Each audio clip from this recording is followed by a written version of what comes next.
So what are we doing with the families? Have we decided that?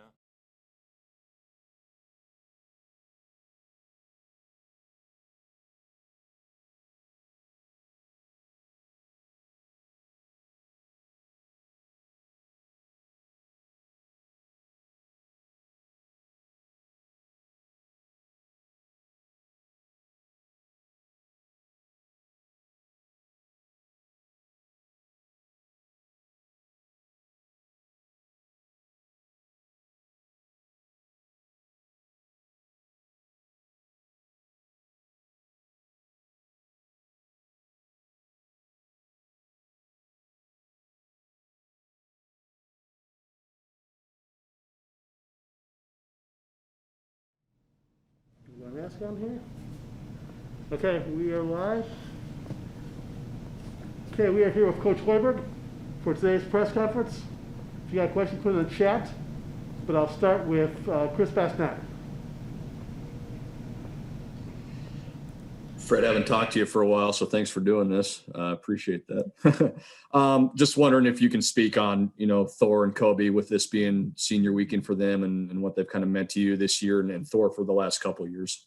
Yeah, I'll start with Thor. He was the one guy that we inherited in the program coming back, and I think when you look at everything that he accomplished last year, he was just such a stabilizing force in a very difficult time when you take over a program like we did, and to have to show the leadership and one guy that had played in the Big Ten Conference.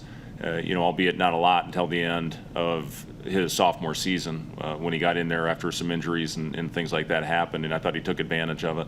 He really has understood and done everything that we've asked of him, and he's just a rock out there. He stabilizes everything when he comes in the game on both ends of the floor. It's been great to see him shooting the ball better as of late, finishing this season on a high note. And, I know, as we all do, that this season doesn't count against the clock. And, we've had discussions with our seniors, as far as what their options are moving forward. Nothing will be determined, until we're done playing these last 4 regular season games and then in the Big Ten tournament. And then, we'll sit down and really go into depth about what the options are and, what will happen with that. But, Thor's been an absolute rock, and, he's great leadership, especially by example, always doing the right thing, and just can't say enough good things about Thor. Kobe coming in as a grad transfer, had 3 seasons where he started at Western Illinois. And, another guy, when you bring in those older players that have been through a lot of the battles, that some of the guys have not experienced, you ask a lot of them. And Kobe's been another guy that's been phenomenal as far as holding guys accountable and getting on guys. His work ethic is as good as anybody on our team. I think he's got a bright future ahead, both those guys in this game. And, we'll see how things go once the season's over. But, I'm proud of Kobe for everything that he's endured, playing a different role than he ever has as far as coming off the bench. And hopefully we can, give those guys something to remember on their senior night. And then Derek, who we will honor tomorrow as well. He's the first person to graduate in his family. And that's big time for everything that Derek has gone through in the last couple of years. And, he's just he's stayed strong through everything that he has had to go through from the sit-out years of transfer and, to have to serve the suspension, which we thought would be reduced this year just based on the crazy circumstances that we're playing in.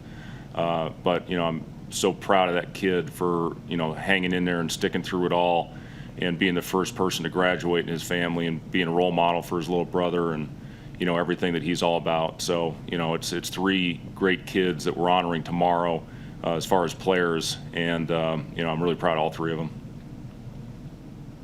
Robert Loshett. Well, I guess, I personally was surprised with the Derek Walker news. When did that decision become finalized? And I guess what was the thinking behind not coming back for his senior year? Well, we anticipate Derek, coming back and being a part of this for sure next year. But, again, graduating this year, his mom being able to be in attendance, it's really important for Derek and his family to go through this. And, again, when you're the first person in the family to graduate, it's such an important moment. and you know, he wants to celebrate it, and his mom wants to be here for him to celebrate it as well, and his little brother. So, you know, that's where the decision came on that, and you know, we'll you know, again, we anticipate Derek being back next year, but you know, we really wanted to celebrate the great accomplishment that that Derek has achieved this year. Sam McEwen? So when you think about what some of the older players in the program, specifically Webster and Walker, kind of signed up for, and we can ask them this, I guess, too. What do you feel like the lessons these guys have gotten from this experience will be? I guess, in short, the things that you can learn even if you don't win a lot of games. Well, again, you look at Kobe playing at a level where he hadn't played before, and he wanted to play at the highest level, and he put himself in that position with 3 productive years at Western Illinois. And you know, moving up, again, he's never complained about the role that he's had after starting and playing with the ball in his hands for most of the first 3 years in college. And you know, to play the role of off the ball, off the bench, you know, has been something that's been an adjustment for him. But you know, moving forward in his pro career, you know, everything doesn't always go perfect. It's not all smooth. It's not all roses. So he's going to, you know, move on, and I think benefit from the role that he has been asked to play this year and how he accepted that. And you know, again, you need guys like that obviously on your roster if you're going to have any chance of success. So you know, obviously the record, you know, it's not what any of us wanted to this point. You know, you can use it as motivation, as fuel down the road, whatever path your life takes. And Kobe's going to be successful. I think he'll play basketball for a long time. But, you know, when basketball's over, when he hangs up his shoes, that kid's going to be really successful for the type of person that he is and for what he's all about, you know, his character. He's got great parents, and, you know, he's just a rock of a person. You know, Derek, same thing. When you go from, you know, playing quite a bit to not playing a lot his sophomore year at Tennessee, moving on to have to face the adversity that he's had for the last 2 years through it all, you know, stay as positive as he can. It's been very emotional. It's been an emotional roller coaster for that kid. And, you know, to graduate and to do something that's never been done in his family is, you know, something that, you know, he can create a legacy in that family. So, you know, I just, again, love what those kids are all about, and you know, we'll certainly try to help them whatever direction life takes them. Any questions for Coach? Michael, Jacob, anyone? Robin, go ahead. Figured we should ask you about Minnesota. You know, obviously they're going through their share of struggles. What challenges do they present, and how do you prepare for a team that's been working without several key members of their starting lineup with injuries that I guess it's questionable if they'll be able to play tomorrow night? Yeah, you know, it starts with Marcus Carr. He's one of the most dynamic players, not only in our league, but in the country. And they've had some incredible wins this year when you look at some of the teams that they've knocked off in their home building. And, you know, the start they got off to last night, it was 16-4 early in that game against Northwestern. And, you know, just, you know, got to a point, it got a little fatigued, I think, late in that game. And Northwestern is, you know, again, it just shows the depth of our league, how good they are. You know, as a 13th, you know, record in our league right now. It just, you know, Penn State's 12th. It's just amazing to me, you know, how talented they are, but that's just the depth and what our league is all about right now. It's the best league by far, and the best that the league has ever been. It's not even close, top to bottom. And, you know, it's just, again, every night you got to be perfect if you're going to win. And, you know, they're a team, again, that's had some great wins. You know, they're coming in on a one-day prep like we are. And, you know, I think the team that goes out and competes and plays the hardest is going to win the game. So, you know, it's going to be important to get off, hopefully, to a good start, gain a little confidence. Last night I thought was, you know, our most disappointing game since the Ohio State game. I just didn't think, you know, early our mentality, what you have to do, you know, was to go out and win a Big Ten game on the road, especially against a top 5 team. You know, turnovers on the road, especially like that, early mindless ones are death. And, you know, just we had way too many of them early, and that kind of set the tone. All that being said, it was still a 10-point game. with about 12 minutes to go. And then they just, really hurt us on the things that we had keyed before the game and what we had talked about as far as the transition, as far as the rebounding. They just crushed us on the boards late after doing a really good job in the first half. And it just looked to me like for the first time, we just looked fried out there. And, we got to find a way to dig into the reserves, find some energy and sustain it for 40 minutes. And, it's going to be important tomorrow and then with the remaining 3 games after that. Micah Bruns? Right, you are kind of getting down to the end of this stretch of games. What have you kind of learned, I guess, over the last couple of weeks about your team that maybe you wouldn't have been able to, I guess, if you hadn't had to go through something like this, and just the kind of the challenges that you had with scheduling and everything else? I know through adversity, I think our guys have continued to battle through I don't know if any team in the country has had more adversity than we've had over the course of the season. And I'll say this about our guys: to go out there and continue to compete through it all. That's one thing I've absolutely learned about them, is that they're competitors, that they're going to continue to go out there and fight and battle whatever schedule they've thrown at us. And it's been a grind. I poured a cup of coffee on the counter this morning. I didn't put my cup in there. We're all mentally exhausted right now, but we just got to find a way to continue, to like I said, dip into the reserves and find energy to go out there in those 40 minutes.